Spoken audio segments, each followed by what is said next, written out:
أعوذ بالله من الشيطان الرجيم بسم الله الرحمن الرحيم. புகழனைத்தும் வல்ல நாயன் அல்லாஹ் ஒருவனுக்கே சாந்தியும் சமாதானமும் நம் பெருமானார் முஹம்மது ஸல்லல்லாஹு அலைஹி வஸல்லம் அவர்கள் மீதும் அவர்களது குடும்பத்தார்கள் மீதும் அவர்களது உற்ற தோழர்களான சஹாபாக்கள் மீதும் தாபஈன்கள் தபஉ தாபீன்கள் இன்னும் இந்த மார்க்கத்திற்காக தியாகங்கள் பல புரிந்த மார்க்க மூத்த அறிஞர்கள் அனைவர் மீதும் குறிப்பாக நம் அனைவர் மீதும் என்றென்றும் நின்றலங்க பிரார்த்தித்தவனாக இந்த உரையை ஆரம்பம் செய்கின்றேன். அன்பார்ந்த அல்லாஹுவின் நல்லடியார்களே, இஸ்லாமிய சகோதர சகோதரிகளே, நபி ஸல்லல்லாஹு அலைஹி வஸல்லம் அவர்களின் வாழ்நாட்களில் சில நாட்களின் விவரங்களையும் அதில் கிடைக்கக்கூடிய படிப்பினைகளையும் உங்கள் மத்தியிலே இன்று எடுத்துக்கூறலாம் என்று ஆசைப்படுகின்றேன். நபி ஸல்லல்லாஹு அலைஹி வஸல்லம் அவர்களுடைய நபித்துவத்தின் 7வது ஆண்டு முஹர்ரம் மாதத்தின் முதல் நாள் பனு ஹாஷிம் பனு முத்தலிப் கோத்திரத்தினர் சுஹ்பே அபு தாலிப் என்று சொல்லக்கூடிய பள்ளத்தாக்கில் சமூக பகிஷ்காரம் செய்யப்பட்டார்கள். ஏறக்குறைய 3 வருட காலங்கள், அதாவது நபித்துவத்தினுடைய 10வது வருடம் முஹர்ரம் மாதம் 1ஆம் தேதி வரை ஏறக்குறைய 7, 8, 9 இந்த 3 வருடங்களும் முழுமையாக சமூக பகிஷ்காரம் செய்யப்பட்டார்கள். அபுலஹபை தவிர, அபுலஹபையும் அவனுடைய குடும்பத்தையும் தவிர மற்ற அனைவரும் சமூக பகிஷ்காரம் செய்யப்பட்டார்கள். அந்த 3 வருட காலமும் அவர்கள் பட்ட கஷ்டங்கள் நஷ்டங்கள் கொஞ்சம் நஞ்சம் கிடையாது. அதில் 2 பேர் தான் ரொம்ப கஷ்டப்பட்டாங்க. ரொம்ப அதிகமாக கஷ்டப்பட்டது யாருன்னு சொன்னால், நபி ஸல்லல்லாஹு அலைஹி வஸல்லம் அவர்களுடைய பெரிய தந்தையான அபு தாலிபும் நபி ஸல்லல்லாஹு அலைஹி வஸல்லம் அவர்களுடைய மனைவியராக இருந்த அன்னை ஹதிஜா ரலியல்லாஹு அன்ஹா இவர்கள் இருவரும் தான் பயங்கரமாக கஷ்டப்பட்டாங்க. நபி ஸல்லல்லாஹு அலைஹி வஸல்லம் அவர்களை பாதுகாப்பதில் கஷ்டப்பட்டாங்க. அபு தாலிப் அவங்க ஒவ்வொரு நாள் இரவும் அவர்களுடைய படுக்கையை மாற்றி மாற்றி வைத்தாங்க. எதிரிகள் யாரும் கொன்று விடக்கூடாதே என்று அவர்கள் எச்சரிக்கையோடு செயல்பட்டாங்க. அது மாத்திரமல்ல, அங்கிருந்து அந்த மக்களுக்கு உணவுலாம் கிடைக்கல. கொண்டு வந்த உணவு சில நாட்கள்லேயே முடிஞ்சிருச்சு. மக்காவுக்கு வெளியில் போய் வாங்கலான்னு நினச்சா கூட ஏன் அந்த சமூக பகிஷ்காரம் செய்யப்பட்ட அந்த மக்களால் ஒரு உணவு கூட கிடைக்க விடப்படாமல் அவங்க தடுக்கப்பட்டாங்க. அப்படி இருந்து கொஞ்சம் கொஞ்சம் பேர் உணவை கொடுத்துக்கிட்டு இருந்தாங்க. இந்த உணவையெல்லாம் கிடைக்க பெற்ற இந்த 2 பேரும் மற்றவங்களுக்கு மட்டுமே கொடுத்தாங்க. பட்டினியோடு கிடந்தாங்க, பசியோடு கிடந்தாங்க. மிக அதிகமான கஷ்டத்தில் உள்ளாகியவர்கள் இந்த 2 நபர்கள் தான். அதனால தான் நபி ஸல்லல்லாஹு அலைஹி வஸல்லம் அவர்கள் இந்த நபித்துவத்தினுடைய 10வது ஆண்டு சமூக பகிஷ்காரம் விலக்கப்பட்ட அந்த நாளில் 2 பேரும் உடம்பு சரியில்லாமல் போனாங்க. 2 பேருக்கும் உடம்பு சரியில்லை. எல்லாரும் விடுதலையாகி வெளியில் வந்துட்டாங்க, மக்காக்குள்ளே வந்துட்டாங்க. ஆனால் இந்த 2 பேரும் நொண்டி நொண்டி தான் வந்தாங்க, தவழ்ந்து தான் வந்தாங்க. அந்த அளவுக்கு உடல்நல குறைவால் 2 பேரும் ரொம்ப கஷ்டப்பட்டாங்க. யார் 2 பேர்? நபி ஸல்லல்லாஹு அலைஹி வஸல்லம் அவர்களுக்கு மக்கா முழுக்க பாதுகாப்பு வழங்கிய அபு தாலிப். அதே போல நபி ஸல்லல்லாஹு அலைஹி வஸல்லம் அவர்களோடையே இருந்து அவர்களுக்கு இருக்கிற எல்லா விதமான கஷ்டங்களையும் நஷ்டங்களையும் அவர்களுடனேயே இருந்து பொறுத்து கொண்ட அன்னை ஹதிஜா ரலியல்லாஹு அன்ஹா இந்த 2 பேரும் வந்தாங்க. அந்த நபித்துவத்தினுடைய 10வது ஆண்டு கொஞ்ச நாள் தான். ரமலானுடைய மாதத்தில், ரஜப் மாதத்தில் யார் இறந்து போனா? அபு தாலிப் இறந்து போனாங்க. அதற்கடுத்து ரமலானுடைய மாதத்தில் அன்னை ஹதிஜா, அடுத்த 2வது மாதம் அன்னை ஹதிஜா ரலியல்லாஹு அன்ஹா இறந்து போகிறாங்க.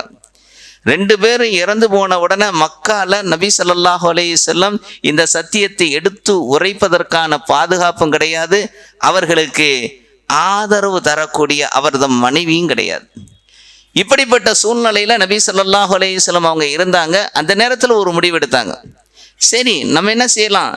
இந்த துல்காதா மாதம், நபி ஸல்லல்லாஹு அலைஹி வஸல்லம் மனைவி இறந்தது ரமலானுடைய மாதம், துல்காதா மாதத்தில் நபித்துவத்தினுடைய 10வது வருடம் துல்காதா மாதத்தில் மக்கா கொஞ்சம் வெளியில் போய் தான் நாம் என்ன செய்யலாம்?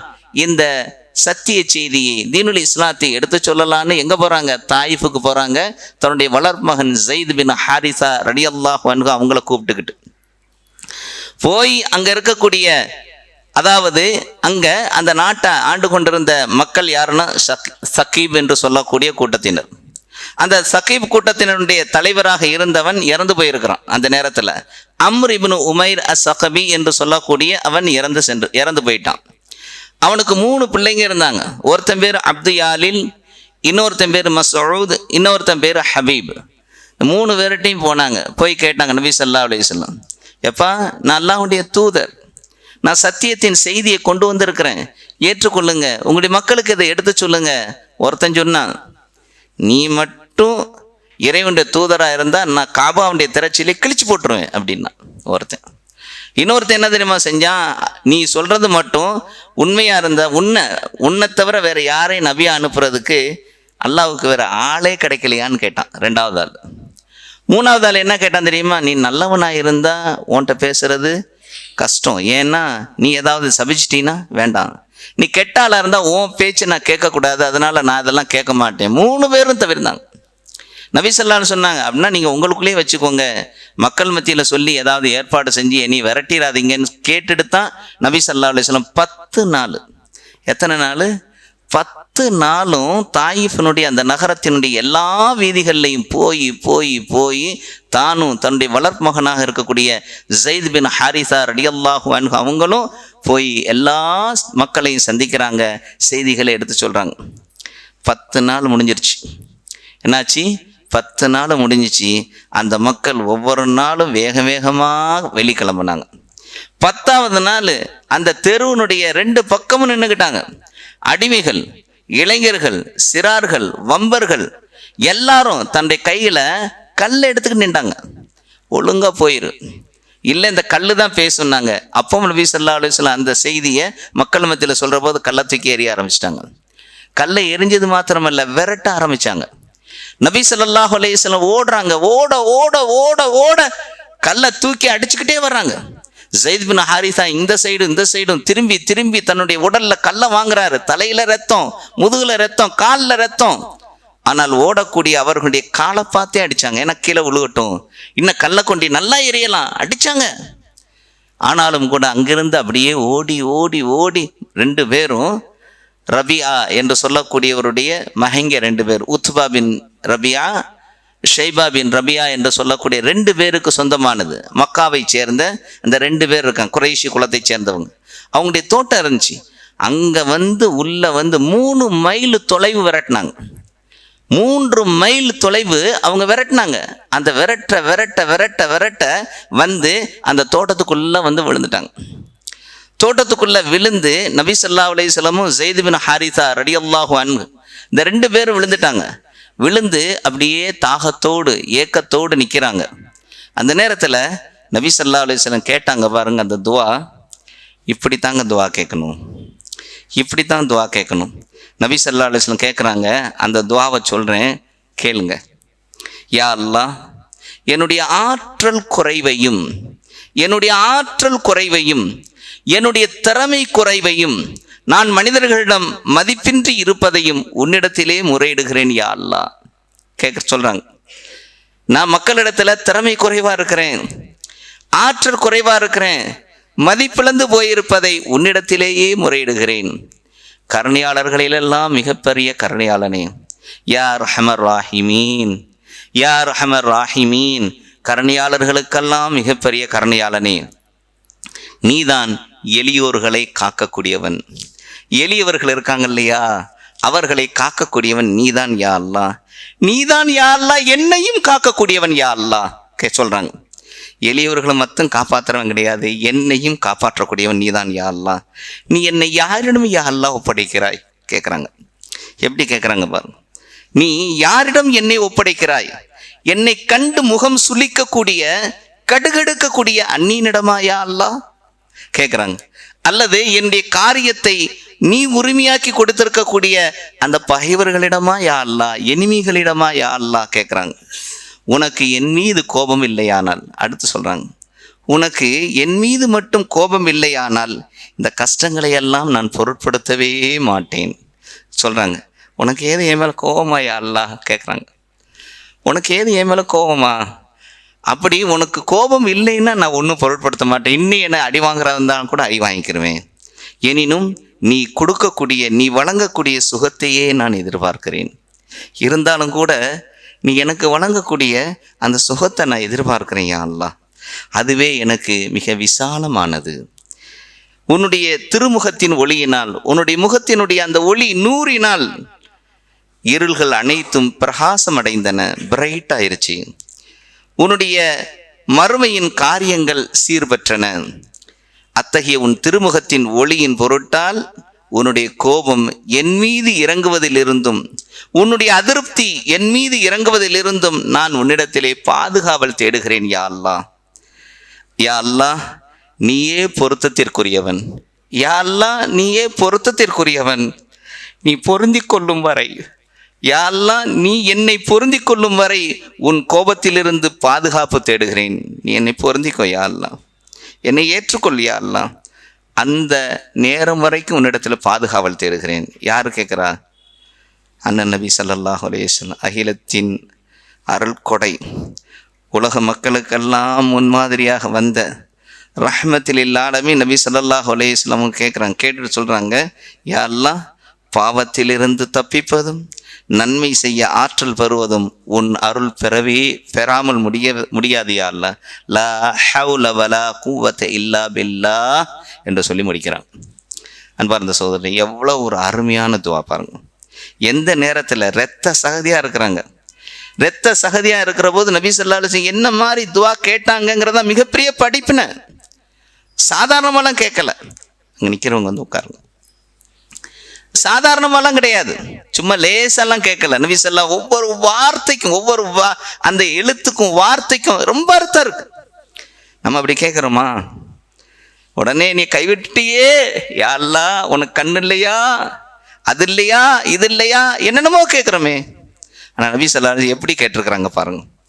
நபி ஸல்லல்லாஹு அலைஹி வஸல்லம் அவர்களுடைய இந்த நிலைமையை பார்த்த ரபியா அவர்களுடைய 2 பையங்க உத்பாவும் ஷைபாவும் தன்னுடைய கிறிஸ்தவ அடிமையாக அத்தாஸ்ன்னு சொல்லி ஒருத்தர் இருக்கிறார்.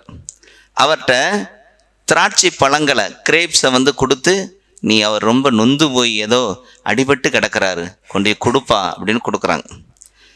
அவர் கொண்டாந்து கொடுக்குறாப்புல. அத்தாஸ் அப்படியே திராட்சை பழங்களை தட்டில் வச்சு எடுத்து கொண்டாந்து கொடுக்குறாங்க. என்னுடைய எஜமானர்கள் 2 பேரும் உங்களுக்கு நன்கொடை கொடுத்தாங்க, உங்களுக்கு சாப்பிட கொடுத்தாங்க, சாப்பிடுங்கிறாப்புல. பிஸ்மில்லான்னு எடுக்கிறாங்க. அந்த பிஸ்மில்லாங்கிற அந்த வார்த்தையை கேட்ட உடனேயே அத்தாஸ் என்று சொல்லக்கூடிய அந்த நபர் கேட்குறார், அந்த அடிமை சொல்கிறார், இந்த வார்த்தையை நான் இங்கே கேள்விப்பட்டதே இல்லை, புதிதாக இருக்குதே, என்ன வார்த்தை இது அப்படின்னு கேட்குறாங்க.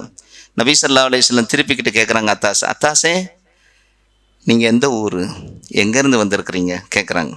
உடனே அவர் சொல்கிறாரு, நான் நீனவா என்கிற அந்த நகரத்தை சேர்ந்த நான் யூனுஸ் இப்னு மத்தா தெரியுமா, ஒரு நல்லவர் இருக்கிறார் இல்லையா, அவருடைய ஊரை சேர்ந்தவன் அப்படின்னு சொன்ன உடனே சொல்கிறாங்க. உடனே இவங்க கேட்குறாங்க, நீனவா நகரத்தை சேர்ந்தவன் தான் சொல்கிறாங்க. நீனவா நகரத்தை சேர்ந்தவன் சொன்ன உடனே நபி ஸல்லல்லாஹு அலைஹி வஸல்லம் கேட்குறாங்க, அவங்க தான் திருப்பிக்கிட்டு கேட்குறாங்க, இந்த யூனுஸ் இப்னு மத்தான்னு சொல்லி ஒரு இறை தூதர் இருக்கிறாரே, அந்த ஊர் தானே அப்படின்னு கேட்குறாங்க. அதை கேட்ட உடனே அந்த அத்தாஸ் அழுகிறாப்புல, இது எப்படி உங்களுக்கு தெரியும்? இது நபிமார்களுக்கு மட்டுமே, இறை தூதர்களுக்கு மட்டுமே தெரியக்கூடிய ஒரு செய்தி, இது எப்படி உங்களுக்கு தெரியும்னு சொன்ன உடனே, அவரும் இறை தூதர், நானும் இறை தூதர்னு சொன்ன உடனே அத்தாஸ் நபி ஸல்லல்லாஹு அலைஹி வஸல்லம் நெற்றியில் முத்தமிட்டான், கைகளில் முத்தமிட்டான், கால்கள்லையும் அவர் முத்தமிட்டார். உடனே அங்கிருந்து பார்த்துக்கிட்டு இருந்தாங்க இல்லையா உத்பாவும் ஷைபாவும் 2 பேரும் பார்க்குறாங்க. பார்த்துட்டு ஆச்சரியப்பட்டுட்டு அவங்க சொல்கிறாங்க, நம்ம அடிமையையும் இவர் குழப்பிட்டாரு, நம்ம அடிமையை இந்த முஹம்மது குழப்பிட்டாருன்னு சொல்லிட்டு அவர் அந்த பழத்தை கொண்டுகிட்டு வர்றாப்புல, தட்டை எடுத்துட்டு பழத்தை கொடுத்துட்டு அந்த தட்டை எடுத்துகிட்டு வந்து அத்தாஸ்கிட்ட பார்த்து சொல்கிறாப்பா, அத்தாஸ் என்ன உனக்கு கிறுக்கு பிடிச்சிருச்சா, ஏன் அவருடைய தலை, அவருடைய கை, அவருடைய காலெல்லாம் முத்தமிடுறேன்னு சொன்னபோது, இவரை விட சிறந்த ஒரு மனிதரை நான் பார்க்கல, இவர் கண்டிப்பாக இறை தூதர் தான் சொல்லிட்டு பார்த்த அந்த அத்தாஸ் என்ன செய்கிறாரு, சாட்சி சொல்கிறார். அல்லாஹு தாலா அப்படி ஒன்றை நபி ஸல்லல்லாஹு அலைஹி வஸல்லம் அவங்களுக்கு ஆறுதலாக தந்தான். அவ்வளோதானா? அவ்வளோதானா? நபி ஸல்லல்லாஹு அலைஹி வஸல்லம் எவ்வளோ கொடுமைகளுக்கு ஆளாயிருக்கிறாங்க, எவ்வளோ கொடுமைகளுக்கு ஆளாயிருக்கிறாங்க. கொடுமைகளுக்கு ஆளான நபி ஸல்லல்லாஹு அலைஹி வஸல்லம் எங்கே வர்றாங்க? அங்கேருந்து அப்படியே கிளம்புறாங்க. தோட்டத்திலேருந்து 2 பேரும் தவழ்ந்து அப்படியே போகிறாங்க. போய் ஒரு இடத்துல விழுகிறாங்க. அந்த இடம்தான் கர்னுல் மனாசில். கர்னுல் மனாசில். கர்னுல் மனாசில்னு ஒன்று உங்களுக்கு யாருக்காவது ஞாபகம் வருதா? தாயிஃபில் எஹ்ராம் கட்டக்கூடிய இடம் கர்னுல் மனாசில். தமாமில் இருந்து, ரியாத்தில் இருந்து, இன்னும் ஜுபைல், இந்த இடங்களிலிருந்தெல்லாம் வரக்கூடிய அந்த மக்களுக்கு அங்கே மீகாத் எல்லை கர்னுல் மனாசில் என்கிற அந்த இடத்தில்தான் எஹ்ராமை கட்டுவாங்க. அந்த இடத்துல தான் நபி ஸல்லல்லாஹு விழுந்தாங்க. அதையே அல்லாஹு தஆலா மீகாத்தாக ஆக்கி வச்சிருக்கிறான். அவங்க அங்கே விழுந்தாங்க. விழுந்த உடனே அப்படியே 2 பேரும் விழுந்து கிடக்கிறாங்க. வானத்தை பார்க்குறாங்க. மேகத்துக்கு இடையில் ஜிப்ரீல் அலைஹிஸ்ஸலாம் காட்சியளிக்கிறாங்க. அவங்களோடு மலக்குல் ஜிபாலையும் அழைச்சிட்டு வந்திருக்கிறாங்க. நபி ஸல்லல்லாஹு அலைஹி வஸல்லம் அவங்களிடத்துல அந்த ஜிப்ரீல் அலைஹிஸ்ஸலாம் அவங்க சொல்கிறாங்க, சலாம் சொல்கிறாங்க. சொல்லிட்டு, முஹம்மதே, அல்லாஹ் உங்களுக்கு உதவுவதற்காக இதோ இந்த மலக்குல் ஜிபாலையும் அனுப்பி வைத்திருக்கிறான். ஆகவே இவரிடமிருந்து நீங்கள் உதவியை பெற்றுக்கொள்ளுமாறு அல்லாஹ் என்னிடத்திலே பணித்திருக்கிறான். நான் உங்களிடத்திலே சொல்லி இருக்கிறேன் என்று சொன்னபோது மலக்குல் ஜிபால் ஆரம்பிக்கிறாங்க. முஹம்மதே, உங்களுக்கு என்ன உதவி வேணும்? உங்களுக்கு என்ன வகையான உதவி வேணும்? உங்களை 10 நாட்களாக கஷ்டப்படுத்திய, காயப்படுத்திய, இரத்த சகதியாக்கிய இந்த தாயிஃபுடைய மக்களை இந்த 2 மலைகள் இருக்கு இல்லையா, இந்த 2 மலைகளுக்கு இடையில வச்சு நசிக்கிறவா கேட்குறாங்க. நசிக்கிறவா, அனுமதி மட்டும் தாருங்கள் என்பதாக அந்த மலக்குல் ஜிபால் சொன்ன உடனே நம்மளா இருந்தால் என்ன சொல்லியிருப்போம்? நசுக்குங்க, நல்லா நசுக்கி அவங்களெல்லாம் பிழிஞ்சிருங்கன்னு சொல்லியிருப்போம். ஏன்னா அந்த அளவுக்கு அவங்க கொடுமை பண்ணியது. ஆனால் நபி ஸல்லல்லாஹு அலைஹி வஸல்லம் கருணையே உருவான எம்பெருமானார் முஹம்மது ஸல்லல்லாஹு அலைஹி வஸல்லம் அப்படி சொல்லலை. என்ன சொன்னாங்க தெரியுமா? அவர்கள் அறியாதவர்கள். அல்லாஹு அக்பர், அல்லாஹு அக்பர். என்ன ஒரு வார்த்தை தெரியுமா? அவர்கள் அறியாதவர்கள், அவங்க தெரியாதவங்க.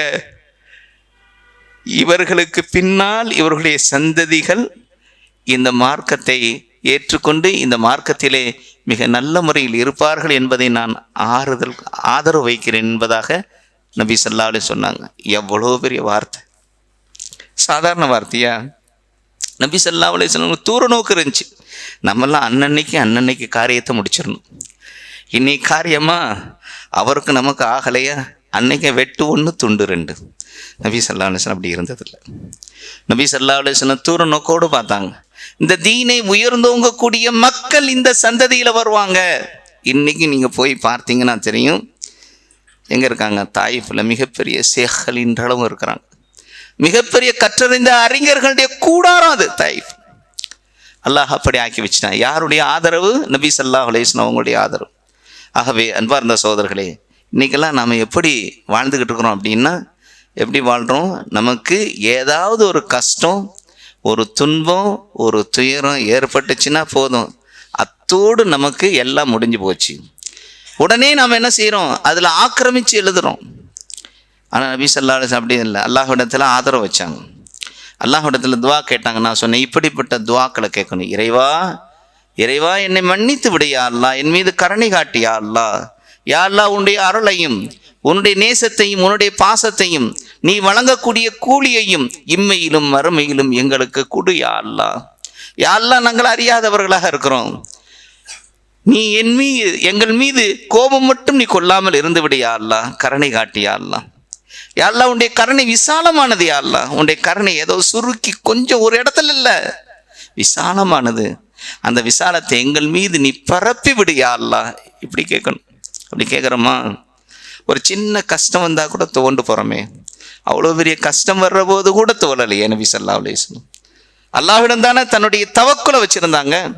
அல்லாஹ்விடத்தில் தானே தன்னுடைய முழு நம்பிக்கையை வச்சுருந்தாங்க. அல்லாஹ்விடத்தில் தானே யா அல்லாஹ் நீதான் எனக்கு ஆதரவு அளிக்க வேண்டும் என்று திரும்ப திரும்ப கேட்டாங்க. ஆகவே அன்பார்ந்த சோதரிலே அப்படிப்பட்ட துஆக்களை கேட்கக்கூடிய மக்களாக நாம் இருக்கணும்.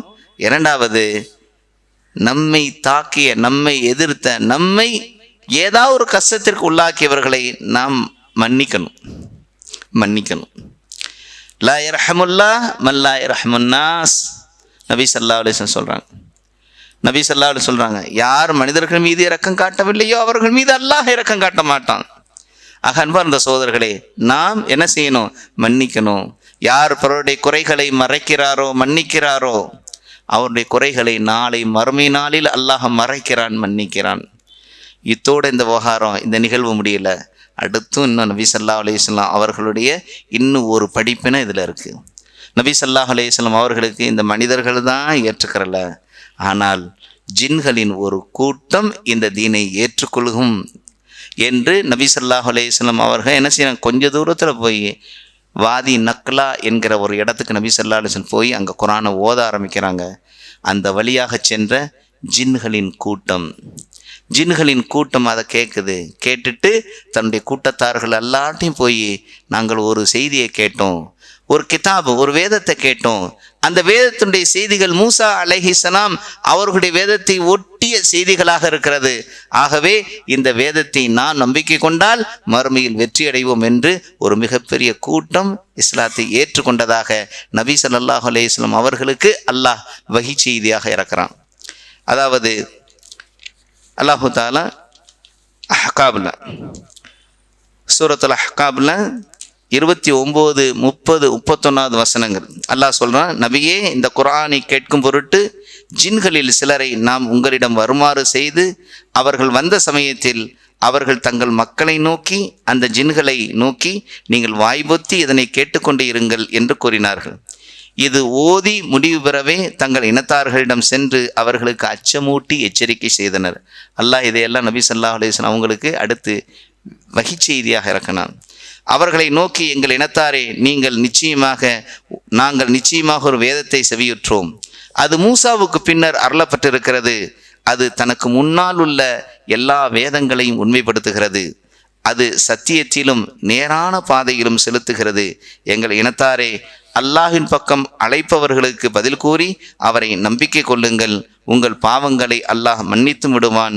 துன்புறுத்தும் வேதனையிலிருந்தும் உங்களை காப்பாற்றுவான். ஆகவே அன்பார்ந்த சகோதரர்களே, அல்லாஹ் என்ன செஞ்சான்? ஆறுதலை கொடுத்தான். மனிதர்கள் இந்த தாய் மக்கள் இஸ்லாத்தை ஏற்றுக்கல, ஜின்களில் ஒரு கூட்டம் இந்த சத்திய மார்க்கத்தை ஏற்றுக்கொண்டது முஹம்மதே என்று அல்லாஹ் என்ன செஞ்சான்?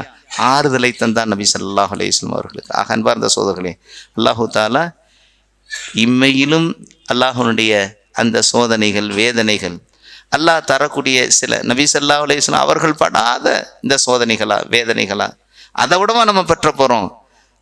ஆகவே அன்பார்ந்த சோதர்களே, அந்த நேரத்தில் அல்லாஹுவை பொருந்தி பொறுமை காத்து அல்லாஹ்விடத்தில் நம்முடைய அந்த விஷயங்களையெல்லாம் ஒப்படைத்து அல்லாஹ்விடத்தில் உதவி தேடுவோம், பொறுமையாக இருப்போம்.